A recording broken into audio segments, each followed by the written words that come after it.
सभी को नमस्कार। आज हम शुरू कर रहे हैं सिंधु घाटी सभ्यता। देखिए सिंधु घाटी सभ्यता क्या थी, कौन था, कहाँ से आए लोग, क्या इनका सिस्टम रहा, ये सब अब हम देखेंगे। पहली बात आती है इस सभ्यता के लोग कौन थे।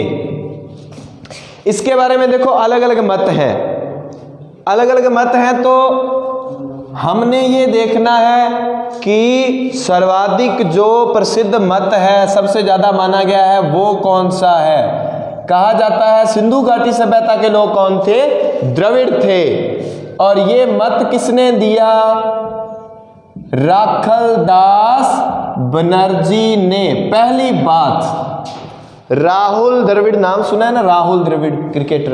तो राखलदास बनर्जी कहता है कि द्रविड़ थे, और सर्वाधिक मान्य मत भी यही है कि ये लोग द्रविड़ थे। अब बात आती है कि सिंधु घाटी सभ्यता, हमने प्राचीन भारत का इतिहास जो टॉपिक पढ़ा था उसमें हमने ये जिक्र किया था कि काल जो है तीन तरह का है, प्रागैतिहासिक काल, आद्य ऐतिहासिक काल और ऐतिहासिक काल। सिंधु घाटी सभ्यता जो है वो आद्य ऐतिहासिक काल का हिस्सा है। आद्य ऐतिहासिक काल वो जिसमें न तो लिखा तो गया है लेकिन पढ़ा नहीं गया।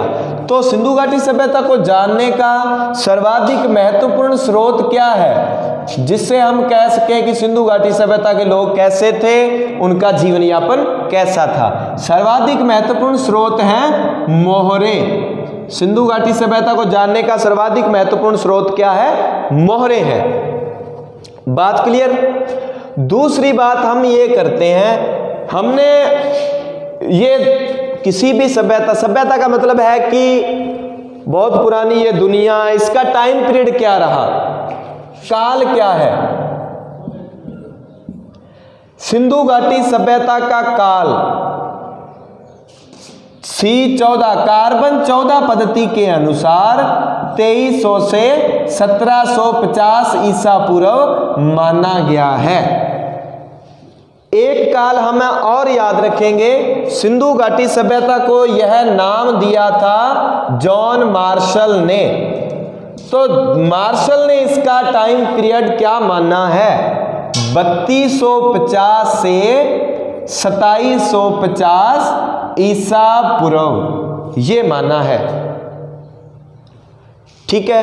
अब हम ये देखते हैं कि सिंधु घाटी सभ्यता, इसको जानने का स्रोत मोरे हो गई, द्रविड़ ये लोग थे, और इसका टाइम पीरियड पे हमने बात कर ली। अब हमने ये देखना है भाई सभ्यता है, लोग थे जैसे हम लोग हैं, हमारा एक समाज है, हमारा एक धर्म है, हम कौन सी धातु का प्रयोग करते हैं, हमारे यहाँ राजनीति है, हमारे यहाँ आर्थिक व्यवस्था है, ये सब उनके भी था। तो मैं थोड़ी सी एक ना रूपरेखा, सभ्यताएं दो है तो हमने एक रूपरेखा बना लेनी है। इधर लिख देते हैं सिंधु और इधर लिख देते हैं वैदिक। हमने देखना है इनका समाज कैसा था, उनका समाज कैसा था। तुलनात्मक रूप से अगर पढ़ लोगे तो वैदिक सभ्यता पढ़ने में कोई दिक्कत नहीं होगी। कंफ्यूजन वाले प्रश्न हमारे यहां क्लियर हो जाएंगे। विश्व में सबसे पहले एक हम पढ़ते हैं यत्र नारी पूज्यन्ते रमन्ते तत्र देवता, वो उदाहरण सबसे पहले सिंधु घाटी सभ्यता ने दिया। ये सभ्यता क्या थी, मात्र सत्तात्मक, माऊ की चौधर थी। इसके अपोजिट वैदिक सभ्यता क्या है, पितर सत्तात्मक। दूसरी बात करते हैं, सिंधु घाटी सभ्यता, हमारी पहली सभ्यता ही शहरी थी, यानी कि नगरीय सभ्यता। आप शहरी भी कह सकते हो, शहरी भी कह सकते हो और नगरीय सभ्यता भी कह सकते हो। इसके अपोजिट वैदिक सभ्यता क्या है, ग्रामीण सभ्यता। अब आप देखो यहां एक बहुत लॉजिक वाली बात है कि पहले शहरी सभ्यता है फिर गांव है, नहीं तो गांव से शहर बनते हैं, पहले गांव है फिर शहर। यहां क्या है, पहले शहर फिर गांव। कोरोना की वजह से अभी भी देखो शहर वाले कहाँ आ रहे हैं, गांव की तरफ, और कोरोना खत्म होगा शहर से गांव, शहर से गांव, और गांव से फिर शहर, यानी कि इसके बाद वैदिक सभ्यता के बाद हम क्या पढ़ते हैं, महाजनपद काल। शहर कौन से हो जाएंगे, महानगर, जिसको हम 16 महानगर कहते हैं, 16 महाजनपद। ठीक है, तो शहर, गांव, फिर शहर, इस तरह से इसका हमने इसको पढ़ना है। दूसरी बात आती है, ये मातृसत्तात्मक हो गई, नगरीय सभ्यता होगी, दो इसकी महत्वपूर्ण बातें। फिर हम पढ़ते हैं इनका धर्म, धातु। धातु में पहले बात तय कर लेते हैं, ये लोग लोहे से परिचित नहीं है, इस समय लोहा नहीं है। ये सभ्यता कौन सी है, कांस्य युगीन सभ्यता, मिश्रित धातु तांबा और उस टिन मिला के कांसा बनता है, कांस्य युगीन सभ्यता है। इसके अपोजिट वैदिक काल में लोहा आ गया, उत्तर वैदिक काल में, तो ये लोग लोहे से परिचित थे। नगर से एक बात बता दूं, सिंधु घाटी सभ्यता के सारे स्थल नगर नहीं थे, आधे स्थलों को हम नगर मान सकते हैं, आधे से कम को, और बाकी ग्रामीण अंचल के भी थे, सारे के सारे संपूर्ण नगरीय नहीं है, इसको हम नगरीय सभ्यता जरूर बोलेंगे। फिर बात करते हैं हम इनके धर्म की। इनका जो पवित्र पशु था वो था एक सींग वाला कुबड़ युक्त बैल, एक सींग वाला कुबड़ युक्त बैल। और वैदिक सभ्यता का पवित्र पशु क्या है, पवित्र पशु है गाय। यही हम एक बात और देखेंगे, वैदिक सभ्यता का पवित्र पशु गाय है। अगर पूछा जाए महत्वपूर्ण पशु, तो घोड़ा उनका महत्वपूर्ण पशु था। सामान्य बातों पर हम डिस्कशन करेंगे। अब बात घोड़े पर आती है तो सिंधु, अब प्रश्न देखो दो तरह से आता है। यूपीएससी में प्रश्न पूछा गया कि सिंधु घाटी सभ्यता से किस पशु के अवशेष नहीं मिले हैं। उसमें दो ऑप्शन ऐसे, जैसे मान लो आप गैंडा हाथी, वो तो है ही, गैंडा है, भैंसा है, हाथी है, और दो ऑप्शन थे शेर और घोड़ा, तो वो क्वेश्चन जो उनको डिलीट करना पड़ा। आरपीएससी में प्रश्न आया, आरपीएससी ने प्रश्न पूछा कि सिंधु घाटी सभ्यता के लोग किससे परिचित नहीं थे। अपरिचित शब्द आ जाए तो अपरिचित में आएगा घोड़ा। शेर से भी परिचित नहीं है, शेर के अवशेष नहीं है। अब बात ये आती है, घोड़े से अभी बात क्लियर कर देता हूं कि सिंधु घाटी सभ्यता के 3 स्थल हैं जहां से घोड़े के अवशेष मिलते हैं। एक है मोहनजोदड़ो, और दूसरा है लोथल, और एक है सुरकोटड़ा, कोटड़ा जबड़ा। तो सुरकोटड़ा से तो घोड़े के अस्थि अवशेष मिले हैं, और मोहनजोदड़ो और लोथल से मूर्ति पर या कैसे भी करके वहां से अस्थि अवशेष नहीं मिले। 3 स्थानों से घोड़े के अवशेष हमें मिलते हैं। अब आप सोचोगे कि घोड़े के अवशेष मिल गए तो फिर अपरिचित कैसे हुए। ये कहा नहीं जा सकता कि सिंधु घाटी सभ्यता में घोड़े थे, क्योंकि ये जो स्थान है, जैसे लोथल है, सुरकोटड़ा है, ये स्थान गुजरात में पड़ते हैं। तो हो सकता है ना, ईरानी आक्रमण हुए, ईरान के लोगों को घोड़े बहुत पसंद थे, वहां के लोगों का कोई घोड़ा, 1-2 घोड़े यहां रह गए होंगे। खुदाई तो बहुत बाद में हुई है भाई, एक अंदाजा है कि इस तरह से घोड़े के अवशेष रह गए होंगे। तो हमें अपरिचित में यही शब्द ढूंढना है कि अपरिचित नहीं थे तो घोड़े से। क्लियर। पशु में हमने बात कर ही ली, पवित्र पशु। और पक्षी से बात करें तो इनका पवित्र पक्षी या प्रिय पक्षी था फाख्ता। फाख्ता कहते हैं बत्तख को।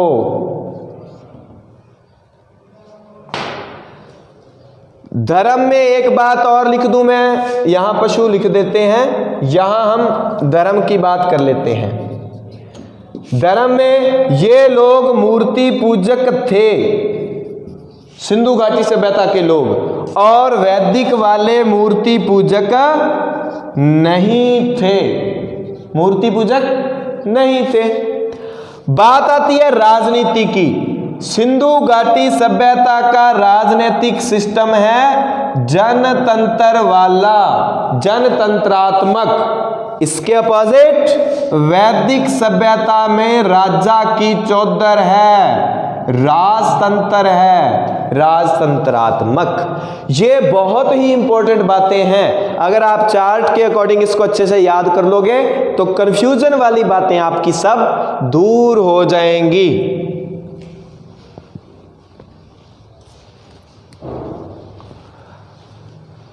अभी हम इसके स्थलों पर डिस्कशन करते हैं।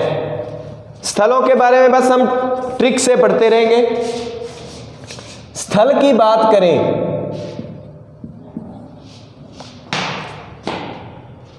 उससे पहले हम बात कर लेते हैं सिंधु घाटी सभ्यता में 4, 3, 2 4 जातियों के अवशेष मिले हैं। 4 जातियों के सिंधु, तो यहां से 4 जातियों के अवशेष मिले हैं। 4 जातियां कौन सी?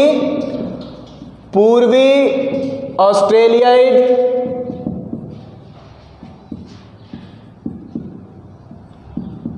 मंगोल, भूमध्य सागरीय,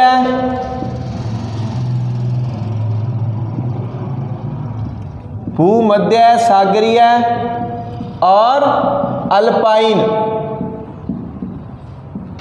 पूर्वी ऑस्ट्रेलियाइड, मंगोल, भूमध्य सागरीय, अल्पाइन।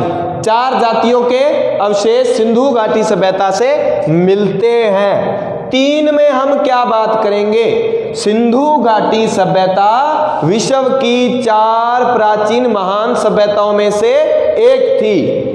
इसके समकालीन 3 कौन सी सभ्यताएं हैं? 3 सभ्यताएं हैं। मेसोपोटामिया की सभ्यता, चीन की सभ्यता और मिस्र की सभ्यता। मिस्र की सभ्यता होगी नील नदी के किनारे, चीन की सभ्यता हवांग हो, मेसोपोटामिया की सभ्यता दजला फरात नदियों के किनारे। 2 से हम बात करेंगे अर्थव्यवस्था की। अर्थव्यवस्था की विशेषता क्या थी? विशेषता था व्यापार। और अर्थव्यवस्था का आधार क्या था? अर्थव्यवस्था का आधार था कृषि। अब हम ना यहीं पर मेसोपोटामिया और व्यापार की बात कर लेते हैं। सिंधु घाटी सभ्यता का मेसोपोटामिया से व्यापारिक संबंध था। मेसोपोटामिया से व्यापारिक संबंध था तो मेसोपोटामिया के अभिलेखों में, मेसोपोटामिया के जो अभिलेख हैं उनमें सिंधु सभ्यता के लिए क्या शब्द प्रयुक्त हुआ है? मेसोपोटामिया के अभिलेखों में, तो मेसोपोटामिया के अभिलेख में सिंधु वासियों को कहा गया है, सिंधु सभ्यता को कहा गया है मेलुहा। इसके लिए जो प्रयुक्त शब्द है सिंध के लिए वो कौन सा है? मेलुहा। बहुत महत्वपूर्ण बात है। दूसरी बात ये आती है कि मेसोपोटामिया विश्व के साथ सिंधु घाटी सभ्यता का व्यापार था। तो 2 रास्ते में आते हैं व्यापारिक अड्डे मुख्य मुख्य। कौन कौन से? एक तो आता है दिलमुन, दिलमुन या दिलमन, ठीक है। और दूसरा आता है माकन। माकन वर्तमान में मकरान तट, और एक हमने कंट्री का, अपने जगह का नाम सुन रखा होगा, ओमान, वो है। और दिलमुन है फार्स की खाड़ी में स्थित बहरीन द्वीप। ये बीच में अंतर्राष्ट्रीय व्यापारिक अड्डे पड़ते थे। चलो अब अपने स्थलों पे बात करते हैं कि सिंधु घाटी सभ्यता का पहला खोजा गया स्थल कौन सा है। सिंधु घाटी सभ्यता की जो खुदाई होती है, किस तरह से काम चलता है, कार्य प्रणाली।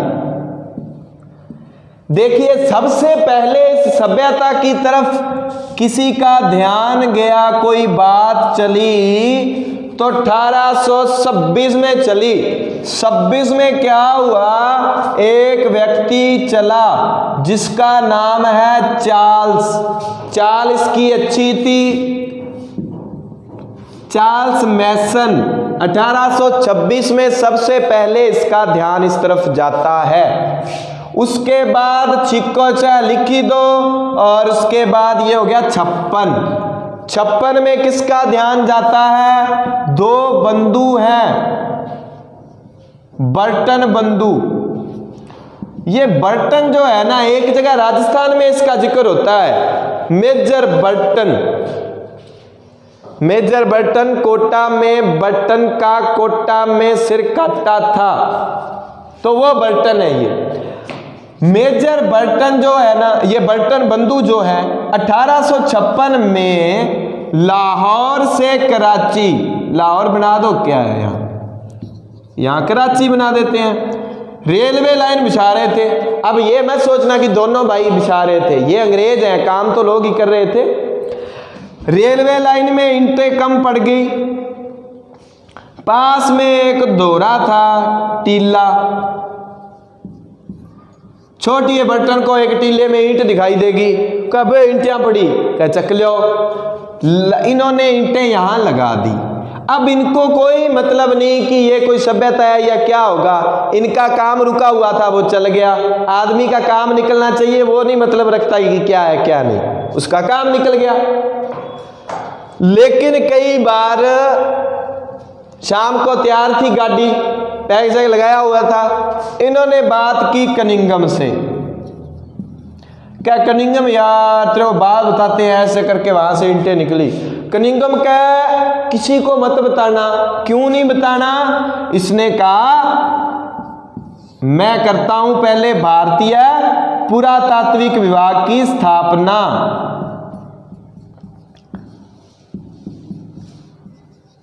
कनिंगम ने भारतीय पुरातात्विक विभाग की स्थापना, क्या अपने सिस्टम से काम करेंगे, भारत का पुरातात्विक विभाग बनाएंगे, बाद में खोज करेंगे।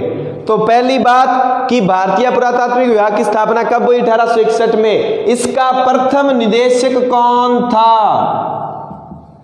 कौन था, कनिंघम। यहां तक बात क्लियर। इसी पुरातात्विक विभाग का आगे निदेशक बनेगा सर जॉन मार्शल। मार्शल गाड़ी बड़ी चली थी कई टाइम, मार्शल। अब मार्शल गाड़ी आ गई, इसको दौड़ देते हैं अपने।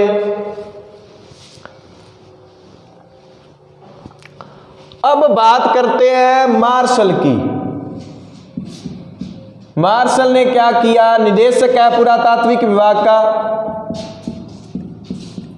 इसको दया आ गई दयाराम पर। दयाराम साहनी को कहा कि यार वो ना दोरिया में चलना क्या वहां जाके अपने खुदाई करते हैं। और जो दयाराम ने खुदाई कर दी उसको क्या कहते हैं, खुदाई करने का हड़प्पा की खुदाई कर दी। कब, 1 नंबर स्थल 1 नंबर 1921 में पहला 1 नंबर स्थल 1921 में सिंधु घाटी सभ्यता का, बिल्कुल दयानी की इसने खोद दी ईंटें सारी की सारी। तो प्रश्न बनता है सिंधु घाटी सभ्यता की खुदाई किसके निर्देशन में हुई? हड़प्पा की, सर जॉन मार्शल। और खोजकर्ता दयाराम साहनी। पहला खोजा गया स्थल हड़प्पा, कब? 1921। हड़प्पा कौन सी नदी के किनारे? रावी। रावी के दाएं तट या बाएं तट? दायां तो नाम ही है, तट हो जाएगा बायां, बाएं तट पर है ये। यहां हम इस चीज को रोकते हैं। अब हड़प्पा को एक शानदार ट्रिक से आपको याद करवाऊंगा, लेकिन उससे पहले हम चलते हैं बिदर। बिदर चलते हैं। बिदर क्या करेंगे? एक नदी गंदगी के सतलुज, व्यास, रावी, चनाब, झेलम, सिंधु।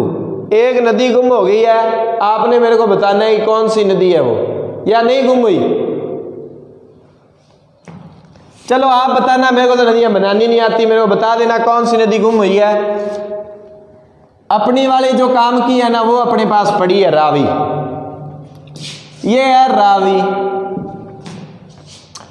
और ये है सिंधु नदी, ठीक है। ये है अपना पंजाब, अपना पंजाब होवे, ये है अपना पंजाब। और ये पड़ता है पाकिस्तान का पंजाब प्रांत, पाकिस्तान का पंजाब प्रांत। इसको हम बड़े रूप में यहां लिख लेते हैं। अपने पंजाब से लगता है पाकिस्तान का पंजाब, और अपने राजस्थान और गुजरात से, ये गुजरात या गुजरात नहीं, गुजरात ही बोलता हूं मैं इसको लाड से। अपने गुजरात से लगता है और राजस्थान से लगता है पाकिस्तान का सिंध प्रांत। पंजाब प्रांत, ये पाकिस्तान का पंजाब प्रांत, गुजरात से और राजस्थान से लगता है सिंध प्रांत, और इधर है पाकिस्तान का, यहां लिख देता हूं बड़ा सारा, आपको दिखता भी शायद नहीं होगा यहां से, बलूचिस्तान प्रांत। ठीक है, पंजाब सिंध प्रांत और इधर बलूचिस्तान प्रांत। देखो हड़प्पा है, ये आ गई रावी, रावी इधर आई, तो रावी के बाएं तट पर है, बायां तट जो होगा वो होगा इधर। ठीक है, तो हड़प्पा हो गया रावी के बाएं तट पर। अब पाकिस्तान के पंजाब प्रांत में महत्वपूर्ण स्थल हम एक ही पढ़ेंगे, उसके बाद बात आती है सिंध प्रांत की। सिंध प्रांत में मोटूडी नदी आ पड़ी, एनाकोंडा बना पड़ा है। ये सिंध के, ये देखो इस तरफ नदी ऐसे आ रही है तो उस तरफ इसका दायां है, इस तरफ बायां है। सिंधु नदी के इस तरफ है मोहनजोदड़ो, मोहनियो, ठीक है, मोहनिया ने अपराधियों कोट, और अटै इधर इसके बिल्कुल सामने है कोट दिज्जी। कौन सी दिज्जी? कोट दिज्जी। मोहनजोदड़ो के यहां है, अब जगह ही नहीं है कहां लिखे, चलो ये मिट दौड़ देता हूं मैं। इस जगह पे पड़ता है आमरी, आमरी, यहां के मरगी, ठीक है। और कोट दीजी के नीचे पड़ता है आमरी के सामने चांद, चनहूंदड़ो, दड़ो, चनहूंदड़ो पड़ता है यहां। मैं लोकेशन क्यों बना रहा हूं? ताकि आपके दिमाग में मामला फिट हो जाए कि मोहनिया के कोट पे रडो है, ठीक है, आ मरी बुला के मरगी, और इधर सामने चनहूंदड़ो है।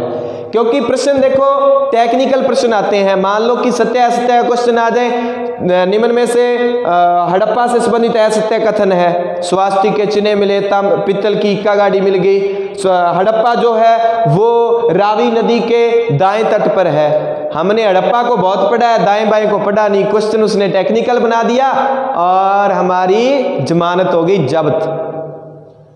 इसीलिए ये दायां बायां मैं पढ़ा रहा हूं, ताकि आप टेक्निकल रूप से चाहे कम पढ़ लो, लेकिन जितना पढ़ लिया वो क्लियर होना चाहिए। ये बातें क्लियर? सिंध प्रांत में है ये, वो ऐसे भी मिलान करने दे सकता है निम्न में से कौन से प्रांत में है, तो ये सिंध प्रांत के हो गए। पंजाब में हमने ये पढ़ा। बलूचिस्तान प्रांत में मुख्य स्थल है सुतकांगे डोर, ठीक है, ये सुतकांगे डोर। अब हम बना लेते हैं कि सिंधु घाटी सभ्यता के भारत पाकिस्तान और अफगानिस्तान 3 देशों से इसके स्थल मिले हैं। अफगानिस्तान में इसका स्थान 2 स्थल मिले हैं, शोरतगुई और मुंडी काक। मुंडी गाक भी कहते हैं, मुंडी काक भी कहते हैं। मुंडा सुना था आज तक, ये मुंडी है। तो शोरतगुई की विशेषता क्या है? शोरतगुई ऐसा स्थल है जहां पर सिंचाई के अवशेष मिले हैं, सिंचाई प्रबंधन के, ठीक है, सिंचाई के अवशेष शोरतगुई। अफगानिस्तान के 2 ही स्थान है, ये तो बात खत्म होगी। उसके बाद पाकिस्तान और भारत के बचते हैं। अब आपने ये चीज यहां रोक के लिख लेना। अब मैं बनाता हूं सिंधु घाटी सभ्यता जो है त्रिभुजाकार में फैली हुई है और लगभग 13 लाख वर्ग किलोमीटर में फैली हुई है। बात करें तो इसका एक छोर ये रहा, एक छोर यहां मान लो आप, एक ऊपर हो गया जम्मू कश्मीर में और एक हो गया यहां दैमाबाद। तो टेढ़ा मेढ़ा सा जैसे भी बनता है आप ऐसे करके इसको मान लो, मानना तो पड़ेगा ही आपको। तो त्रिभुजाकार आकार में फैली है। सिंधु घाटी सभ्यता का सबसे पूर्वी स्थान कौन सा है? इस चीज को मैं यहां बना लेता हूं। सिंधु घाटी सभ्यता का सबसे पूर्वी स्थान है जी आलमगीरपुर। आलमगीरपुर कहां पड़ता है? यूपी के मेरठ में। वही मेरठ जहां से 1857 की क्रांति की 10 मई को शुरुआत हुई थी। और आलमगीरपुर किस नदी के किनारे है? इंडन नदी के किनारे। उसके बाद आलमगीरपुर के जस्ट सामने इधर अंतिम छोर पे सुतकांगे डोर। सुतकांगे डोर सिंधु घाटी सभ्यता का सबसे पश्चिमी बंदरगाह है। और बंदरगाह का मतलब यहां कोई बंदरों का गाह नहीं है, पानी के किनारे है। सुतकांगे डोर कौन सी नदी के किनारे है? दास्क नदी के किनारे। इतनी बात याद रखनी है। उसके बाद सबसे ऊपरी स्थल मांडा। कई गाड़ियों के पीछे लिखा होता है ना मांडा ना, तो ये मांडा जो है ये जम्मू कश्मीर में पड़ता है। और कौन सी नदी के किनारे? चिनाब, सतलुज, व्यास, रावी, चुनाब, झेलम की चोट की बहन चिनाब।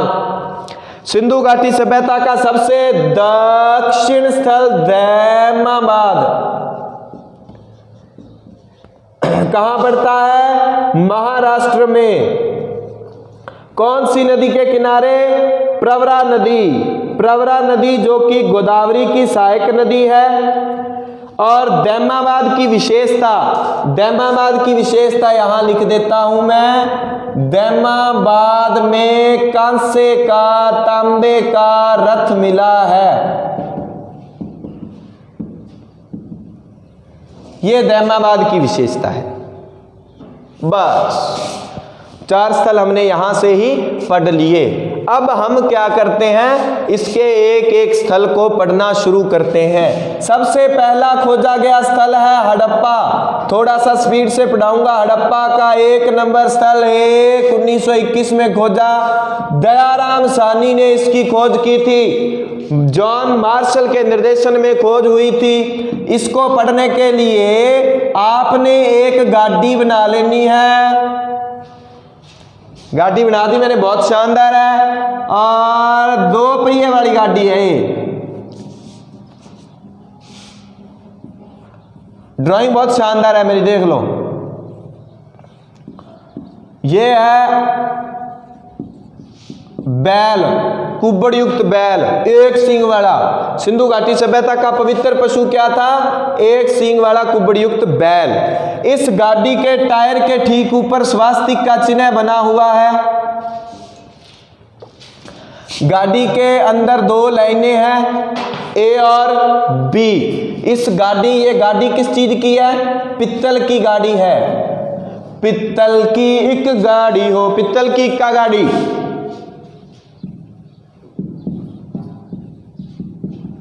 हड़प्पा को पढ़ने के लिए दिमाग में पित्तल की एक गाड़ी है, उसमें 2 लाइनें लगी हुई हैं, ए नंबर और बी नंबर। ए नंबर में 1 2 3 4 5 6 लाइनें। बी में भी 6, 1 2 3 4 5 6, ये 6 लिख देता हूं। 6 लाइनें हैं, 6 पंक्तियां हैं। ये 6 के 6 है मानव शव, ये 6 के 6 है बकरे का शव, बकरी का पति बकरा, बकरे का शव, ये मानव शव। अब आपने ध्यान रखना है, ये मानव के 6 शव नहीं है, भी मानव शव है और बकरे का शव। ये 6 × 6 छकमकाम 36, 36 में एक बैल जोड़ दो, कितने हो गए? 37। ठीक है, स्वास्तिक का चिन्ह। गाड़ी के आगे आगे एक कोजिया काला पुरुष नृत्य कर रहा है, हाथ में कांसे का शीशा है उसके। अब ये आपके हड़प्पा सभ्यता याद हो जाती है। कैसे? पीतल की इक्का गाड़ी कहां से मिली? हड़प्पा से। 1 नंबर बात। दूसरी, देखो सिंधु घाटी सभ्यता के जितने भी स्थान हैं वो पश्चिमी टीला, पश्चिम का जो पार्ट है उसको कहते हैं दुर्ग टीला। दुर्ग होता था पश्चिम की तरफ, ऊंचाई में बना होता, और पूर्व का जो निचला स्थान है वो था नगर टीला, आम लोग रहते थे। काम की बात यहां ये कि हड़प्पा का जो पश्चिमी टीला है उसको माउंट एबी की संज्ञा दी है। किसने माउंट एबी की संज्ञा दी है? चलो, इसको माउंट एबी की संज्ञा दी है मार्टिन व्हीलर ने, पश्चिमी टीले को। उसके बाद बात आती है ये माउंट एबी। फिर बात आती है 6 पंक्तियों वाला अन्नागार कहां से मिला है? हड़प्पा का सबसे ये महत्वपूर्ण पार्ट, अन्नागार मिला है कहां से? हड़प्पा से। 6 पंक्तियों वाला है। फिर बात आती है शव है, तो मानव शव के साथ बकरे का शव कहां से मिला? सिंधु घाटी सभ्यता से। इस शव को ये गाड़ी लेकर कहां जा रही है? कब्रिस्तान में। तो R37 कब्रगाह कहां से मिला है? हड़प्पा से। इस कब्र के ऊपर पौधा उग गया। पौधा आपको पता है कैसा होता है? पौधा होता है हरा, है से हड़प्पा, रा से रावी के किनारे, और पौधे का मतलब स्त्री के गर्भ से पौधा निकला हुआ। ये अवशेष कहां से मिले हैं? ये मिले हैं हड़प्पा से। हड़प्पा की यही विशेषता। एक बात और बता देता हूं, ये काला पुरुष जो नृत्य कर रहा है ये है पत्थर की काले रंग की मूर्ति, जो पुरुष नृत्य करता हुआ, ये मिला है हड़प्पा से। और एक बात, हड़प्पा से अभिलेख युक्त मोहरें सर्वाधिक मिली हैं, सर्वाधिक अभिलेख युक्त मोहरें मिली हैं, और वैसे मोहरें सबसे ज्यादा मिली है मोहनजोदड़ो से। ये इसका इतना ही काम है। यहां पुरुष नृत्य की बात है, स्त्री की नृत्य करती हुई मूर्ति कहां से मिली है? मोहनजोदड़ो से। अब इसको दौड़ देता हूं भाई मैं। इसके बाद का जो स्थान है वो स्थान है 1 के बाद आता है 2 नंबर स्थान। 2 नंबर दुओ दो और दुओ दो की तरह ही लिखेंगे क्या? ये देखो दुओ दो राखलदास, यहां भी दुओ दो। राखलदास बनर्जी ने इसकी खोज की। स्थल का नाम क्या है? मोहनजोदड़ो। मोहनजोदड़ो सिंधु नदी के किनारे है। यहां हम मोसी लिखेंगे। मो से मोहनजोदड़ो, सी से सिंधु और सी से बनता है सीप का स्केल। कहां से मिला? मोहनजोदड़ो से। मोहनजोदड़ो की विशेष बात, ग्रेट बात जो है ना, विशाल स्नानागार। और एक बात मैं लिखूंगा अन्नागार। एक बात आपको ध्यान रखनी है, हड़प्पा से भी अन्नागार मिला है, मोहनजोदड़ो से भी। मोहनजोदड़ो से भी स्नानागार मिला है, हड़प्पा से भी। लेकिन प्रसिद्ध अन्नागार कहां का है? हड़प्पा का। और प्रसिद्ध स्नानागार कहां का है? मोहनजोदड़ो का। अब बात आती है, प्रश्न पूछा जाए मोहनजोदड़ो की सबसे महत्वपूर्ण इमारत, तो आएगा स्नानागार। और अगर पूछा जाए मोहनजोदड़ो की सबसे बड़ी इमारत, तो उत्तर आएगा अन्नागार। ये ध्यान रखना है आपको। मोहनजोदड़ो को याद करने के लिए मोसी यहां पर मैं कर रही है। मोहनजोदड़ो में मोसी, ये मोसी जो है वो नृत्य भी कर रही है। यहां ना मेरी मौसी ना आपकी मौसी, हड़प्पा वालों की मौसी है, नृत्य कर रही है। तो कांसे की नर्तकी की मूर्ति कहां से मिली है? मोहनजोदड़ो से। अब मोहनजोदड़ो की जितनी बात है वो मैं से शुरू होगी। क्या क्या मिला? मैं मोहनजोदड़ो, मैं से है महाविद्यालय भवन, यहां से मिला। मैं से है मलेरिया के अवशेष, मैं से है माथा, माथा मतलब कपाल खंड, हाथी का कपाल खंड मिला है। मैं से है महादेव, महादेव कहते हैं शिव जी को। तो आद्य शिव की मूर्ति कहां से मिली है? मोहनजोदड़ो से। मोहनजोदड़ो का अर्थ होता है मृतकों का टीला। आद्य शिव, आद्य शिव के पशुपति शिव भी कहते हैं, आद्य शिव भी कहते हैं। एक मूर्ति मिली है जिसके 2 इधर पशु है, 2 इधर, हाथी, गैंडा, भैंसा, बाघ और नीचे है हिरण। ये बने हुए हैं यहां पर।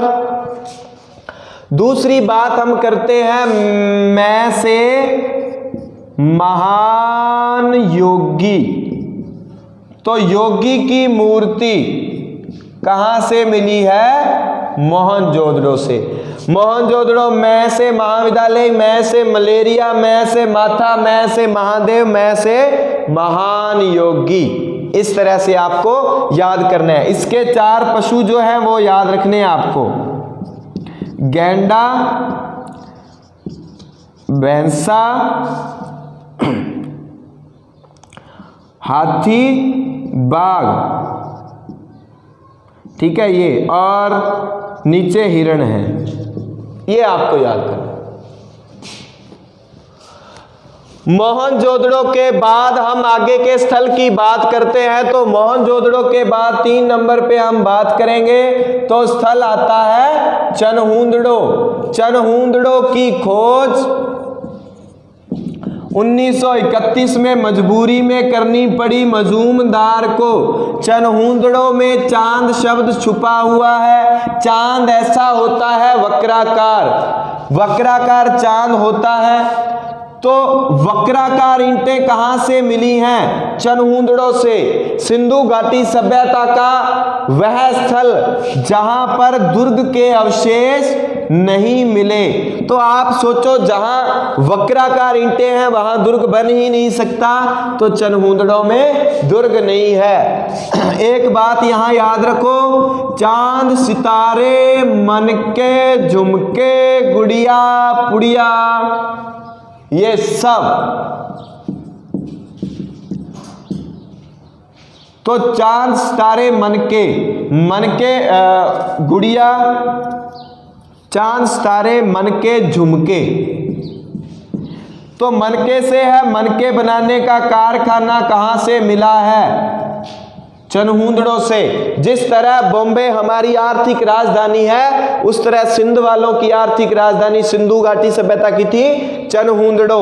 और झुककर झाकर संस्कृति के अवशेष मिले हैं।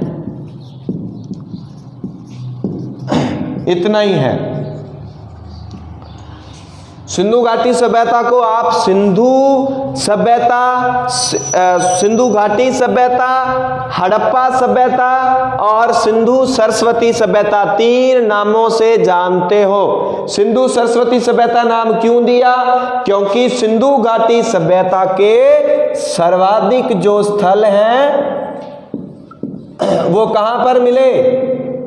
सरस्वती हकरा क्षेत्र में।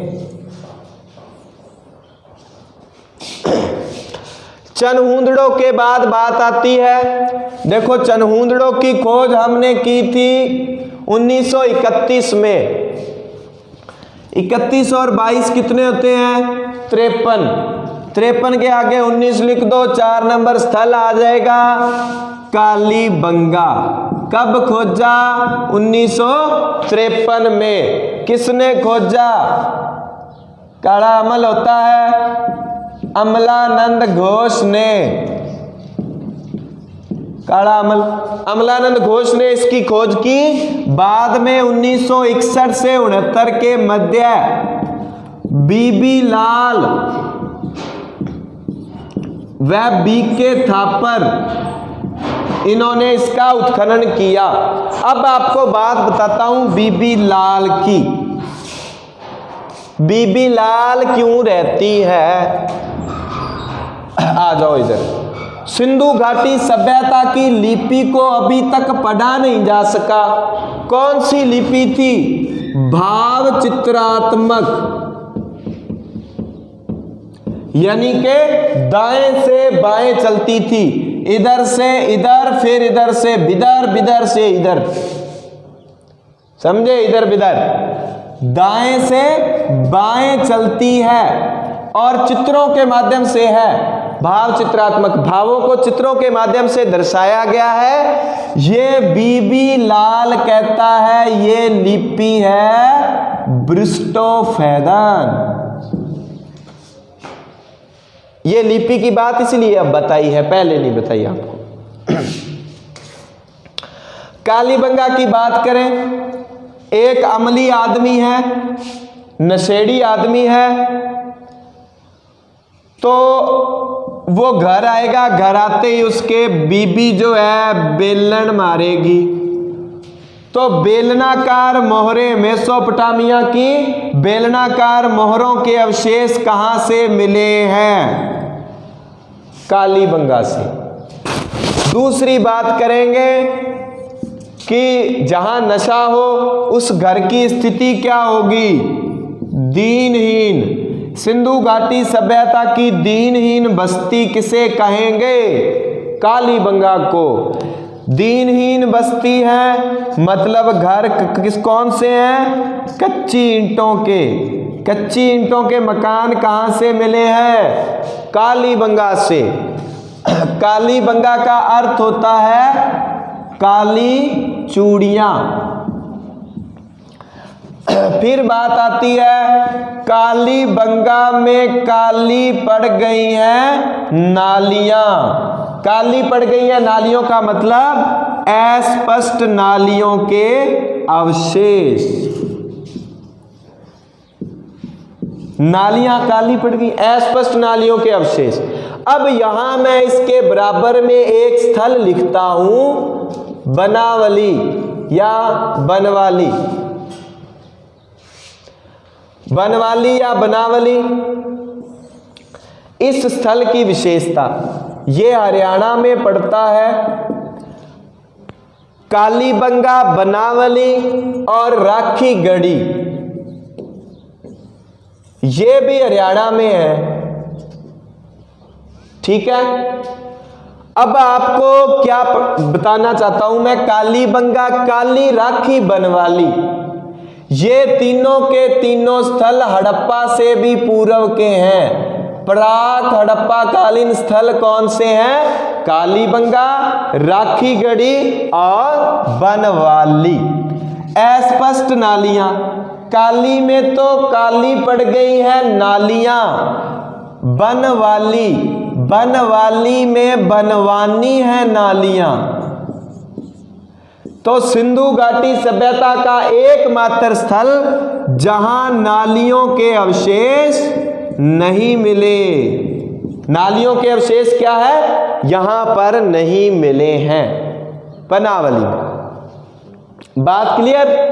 ये हड़प्पा से भी पूर्व के स्थल है। यहां पर ऐसे ऐसे अवशेष मिले हैं जो हड़प्पा सभ्यता से भी पूर्व के हैं। कालीबंगा में प्राक हड़प्पा कालीन शानदार उदाहरण हमें मिलता है दोहरे हल से जुते खेत के साक्ष्य। किस काल के हैं? ध्यान रखना, सत्य असत्य में ऐसी बातें आती है कि कालीबंगा से हड़प्पा काल के दोहरे हल के जूते साक्ष्य। आप इसको पढ़ोगे, हाँ कालीबंगा से दोहरे जूते खेत के साक्ष्य मिले हैं, सही बात है। हड़प्पा काल के नहीं है, प्राक हड़प्पा काल के हैं। ये बात इस तरह से आपको क्लियर करनी है। कालीबंगा से और क्या क्या मिला है? कालीबंगा से और मिला है ये राखी गढ़ी। ध्यान रखना, NCERT के अनुसार भारत में सिंधु घाटी सभ्यता का सबसे बड़ा स्थल है राखी गढ़ी। अब कालीबंगा से और क्या मिला? शल्य चिकित्सा के प्रमाण, 6 छेद वाली किसी बच्चे की खोपड़ी मिली है। और क्या मिला है? और यहां से मिला है अग्निकुंड।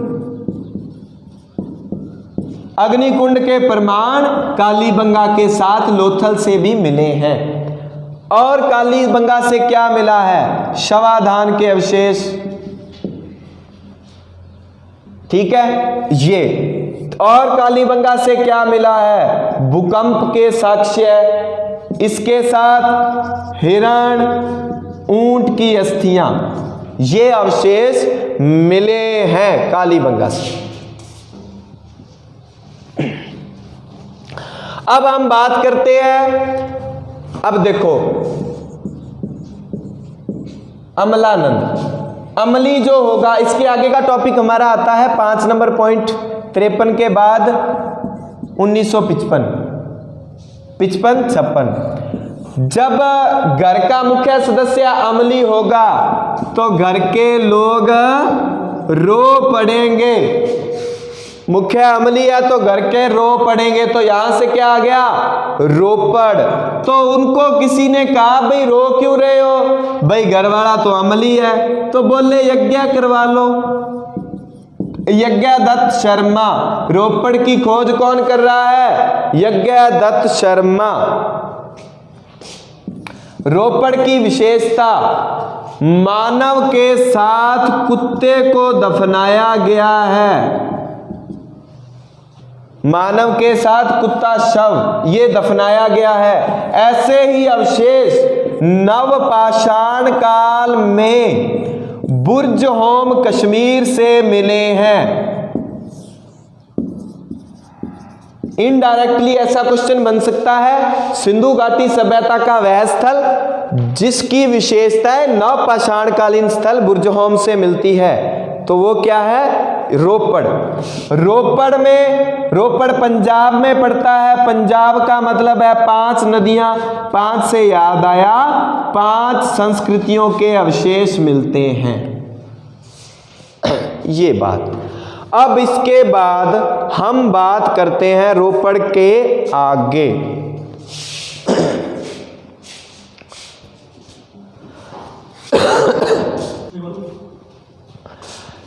ये बात हो गई। अब हम बात करते हैं, यज्ञ करवा लिया।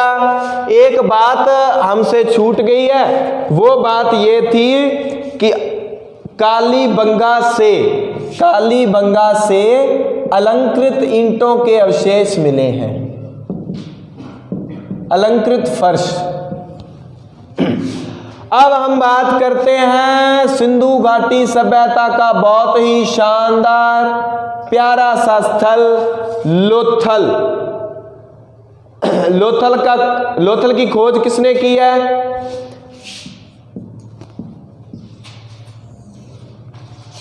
अब आपने इसका उत्खनन करता तो है B.N.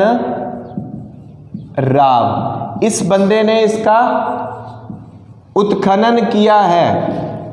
B.N. राव ने लोथल का, B.N. राव सॉरी ये है S.N. राव, खोज इसकी की थी जगपति जोशी ने। लोथल में आपको ये याद रखना है, थल को बना दो थाल। वो जो यज्ञ किया था, यज्ञ में काम आया थाल। थाल में भोग लगा दो, सवा मणि का भोग चूरमा S.N. राव भी आज चढ़ाए। सालासर के स्वर्ण कलश पर लाल ध्वजा लहराए। बड़ा शानदार भजन है। तो थाल में भोग लगाना है, भोगवा नदी के किनारे है। भोग किस चीज का लगाना है? चावल और बाजरे का। तो चावल बाजरे के अवशेष कहां से मिले हैं? लोथल से। बनावली से जौ की शानदार किस्म के अवशेष मिलते हैं। और ये चावल और बाजरा तो आ गया, फिर गेहूं कहां गया? गेहूं गया चक्की में। तो चक्की के पार्ट कहां से मिले हैं? लोथल से। अब बात करते हैं, भोगवा नदी के किनारे है लोथल। ये थाल रखना है गोदी में, तो लोथल है गोदीवाड़ा। इसको कह सकते हैं डॉक यार्ड, इसको कह सकते हैं बंदरगाह, जहाज रानी, ये सब कुछ। सिंधु घाटी सभ्यता का भारत में एकमात्र बंदरगाह कौन सा है? लोथल। अब बात अपवाद की करते हैं। लोथल सिंधु घाटी सभ्यता का अपवादित स्थल है। गुजरात में पड़ता है ये लोथल। अपवादित स्थल क्यों है? क्योंकि सिंधु घाटी सभ्यता के जितने भी स्थल हैं, उनके घर के दरवाजे मुख्य सड़क में ना खुलकर पीछे गली में खुलते थे, लेकिन लोथल के दरवाजे जो हैं वो मुख्य सड़क में खुलते हैं। ये बात ध्यान रखनी है। देखो सिंधु घाटी सभ्यता में ऐसा था, ग्रिड पैटर्न पर आधारित था सिस्टम। यहाँ मकान हो गया, यहाँ मकान हो गया, फिर ना गली हो गई ये। तो इस तरह से ये ग्रिड पैटर्न बना हुआ था। नगरीय स्थिति, सड़कें थी समकोण पर काटती हुई और ग्रिड पैटर्न पर आधारित ये था। प्रत्येक घर में शौचालय वगैरह बने हुए थे। शौचालय का पानी एक छोटी नाली में निकलेगा और वो बड़ी नाली में जाएगा, फिर वहाँ छोटे छोटे पिक्सार्ट वो खड्डे बने हुए हैं जो कि सफाई के लिए। तो सफाई का बहुत शानदार व्यवस्था थी सिंधु घाटी सभ्यता में। लोथल के बाद हम पढ़ते हैं, लोथल के ही पड़ोस में पड़ता है धोलावीरा, गुजरात का दूसरा स्थल। मुख्य स्थल धोलावीरा, धोलावीरा इसका है, ये गुजरात में पड़ता है। इसका जो श्रेय दिया जाता है खोज का वो है रविंदर बिष्ट। रविंदर बिष्ट कैसे याद रखना है? धोलावीराविंदर, रविंदर बिष्ट, रविंदर बिष्ट ने इसकी खोज की, वीरा रविंद्र। अब एक बात मैंने इससे पहले जो लोथल की थी वो बाय मिस्टेक आपको गलत बता दी, वहां सिर्फ SN राव ही है खोजकर्ता, यहां इसकी खोज जगपति जोशी ने की है और उत्खनन रविंदर बिष्ट ने किया है। क्षमा चाहूंगा मैं, बाय मिस्टेक हो गई। धोलावीरा में विराट कोहली आपको याद रखना है, बस सब चीजें याद।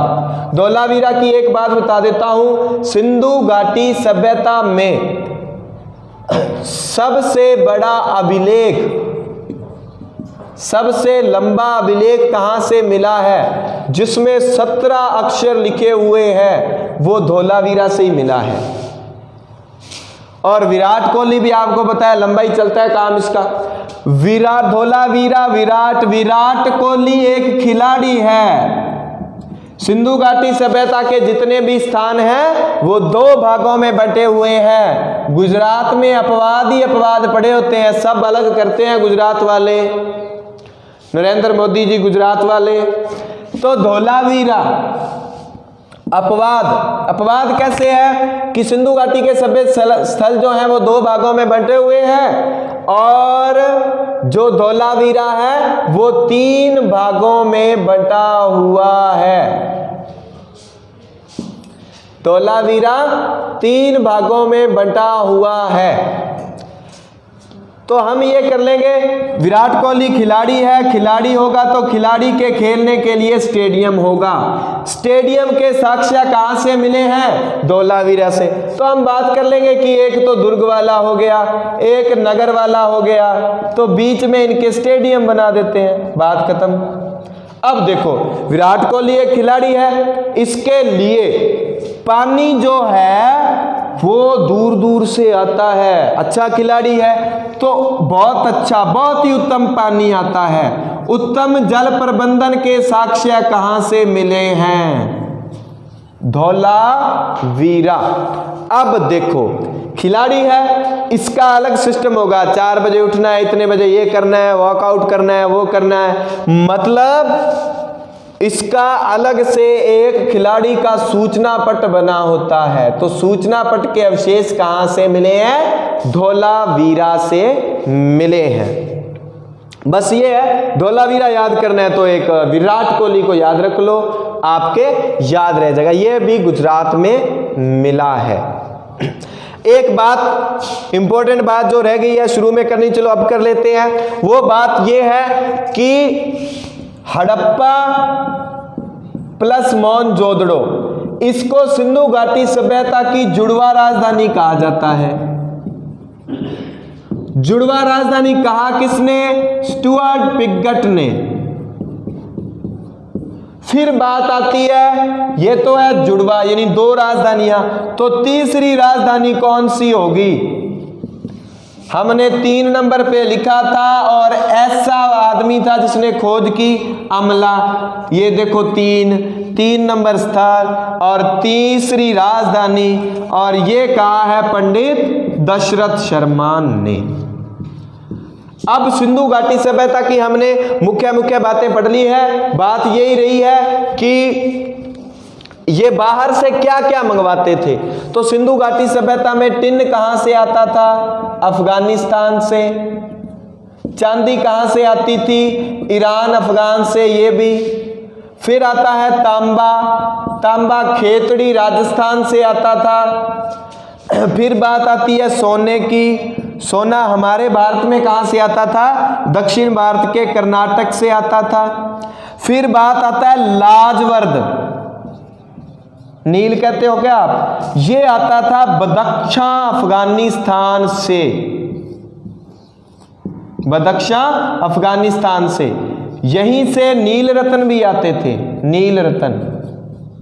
ये मुख्य बात हो।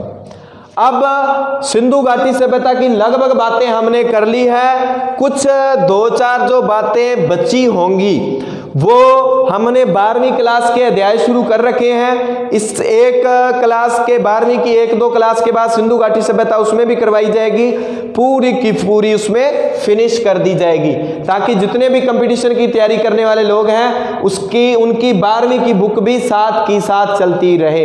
इसको अच्छे से याद कर लेना, दोहराव कर लेना, जब आप कहो तब इसका टेस्ट रख लेंगे।